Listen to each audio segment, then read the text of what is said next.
10 বছর আগের call list আপনি বের করবেন শুধু একটি অ্যাপসের মাধ্যমে। সেই অ্যাপসটি আপনারা কোথায় পাবেন, কিভাবে ইনস্টল করবেন, আজকের এই ভিডিওটি শেষ পর্যন্ত দেখতে থাকুন।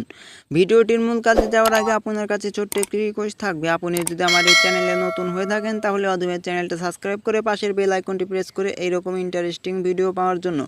আপনি 10 বছর এবং 5 বছর আগে কার কার সাথে কথা বলেছেন এবং কে কে আপনাকে ফোন করেছে আজকের এই ভিডিওটির মাধ্যমে দেখতে পারবেন এবং সকল ধরনের নাম্বার কিন্তু দেখতে পারবেন শুধুমাত্র একটি অ্যাপস ব্যবহার করে। সেই অ্যাপসটি ইনস্টল করার জন্য সোজা প্লে স্টোরে প্রবেশ করবেন। প্লে স্টোরে প্রবেশ করার পর একদম উপরেই দেখতে পারবেন সার্চ বার অপশন। এই সার্চ বার অপশনে লিখবেন E2PDF, যে লেখাটি আমার স্ক্রিনে দেখতে পাচ্ছেন এই লোগোটি আপনারা ভালোভাবে দেখে রাখুন। এই লোগোটি আপনারা ইনস্টল করবেন। ইনস্টল করার পর এইখানে দেখতেই পাচ্ছেন ওপেন অপশন, জাস্ট আপনারা এই ওপেন অপশনের উপর ক্লিক করে দিবেন। আমি ভিডিওটি শর্ট করার জন্য আগে থেকে ইনস্টল করে রেখেছি। যখনই আপনারা ওপেন বাটনের উপর ক্লিক করে দিবেন তখন আপনাদের সামনে এখানে কিছুক্ষণ লোড নিবে। লোড নেওয়ার পর এর আগে আপনাদের থেকে যদি পারমিশন চায় পারমিশন করে দিবেন। জাস্ট এখানে আপনি ইয়েস করে দিব, আপনারাও ইয়েস করে দিবেন। ইয়েস করে দেওয়ার পর একদম নিচে দেখতে পাচ্ছেন ক্লিক টু কন্ট্রাক্ট। আপনি নাম্বার বের করার জন্য একদম নিচের অপশনটাতে ক্লিক করে দেবেন। ক্লিক করে দেওয়ার পরে এখানে বেশ কিছু অপশন দেখতে পারবেন। এইখানে সিমের নাম্বার এবং কন্ট্যাক্ট, এইখানে দেখতেই পাচ্ছেন হোয়াটসঅ্যাপ, চ্যাট, এইগুলো সমস্ত প্রকারের কিন্তু আপনি SMS, কল লিস্ট, সকল ধরনের নাম্বার এবং কার সাথে মেসেজ করেছেন সকল ধরনের কিন্তু দেখতে পারবেন। আমি আপনাদেরকে দেখাবো কল লিস্টের অপশন, যে সেজন্য নিচে অপশনটাতে আপনারা ক্লিক করে দিবেন।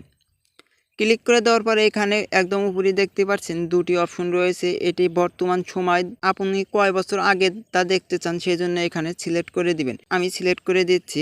আমি 1 বছর আগের তা দেখবো, সেজন্য আমি এইখানে 2023 সাল সিলেক্ট করে দিয়েছি। এখানে দেখতেই পাচ্ছেন 1 মে 2023 সাল, এইখানে দেখতে পাচ্ছেন বর্তমান তারিখ। ক্লিক করে দেওয়ার পরে এখানে দেখতেই পাচ্ছেন কিছু অপশন লিখে দিতে হবে। এখানে আপনি লিখে দিবেন SM, অর্থাৎ আপনি মনের ইচ্ছা মতো এখানে লিখে দিলে কিন্তু আপনাদের এটি হয়ে যাবে।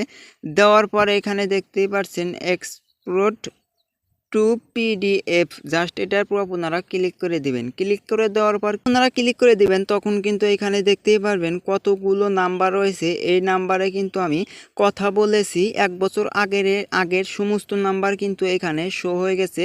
দেখতেই পাচ্ছেন আমি কার কার সাথে কথা বলেছি এবং কয় তারিখে কথা বলেছি, এখানে কিন্তু সমস্ত নাম্বার এসে উঠে পড়ছে। আজকের এই ভিডিওটির মাধ্যমে কিন্তু খুব সহজেই আপনাদেরকে দেখিয়ে দিলাম 1 বছর এবং 10 বছর এবং কত সালের তা আপনি দেখতে চান সেইখানে সিলেক্ট করে দিলেই এখানে অটোমেটিক নাম্বার শো হয়ে যাবে। আজকের এই ভিডিওটি এই পর্যন্তই শেষ। ভিডিওটি কেমন লাগলো অবশ্যই কমেন্ট করে জানাবেন। ভিডিওটি আপনাদের বন্ধুবান্ধবের কাছে শেয়ার করে দিবেন, পরবর্তী কাজে লাগবে।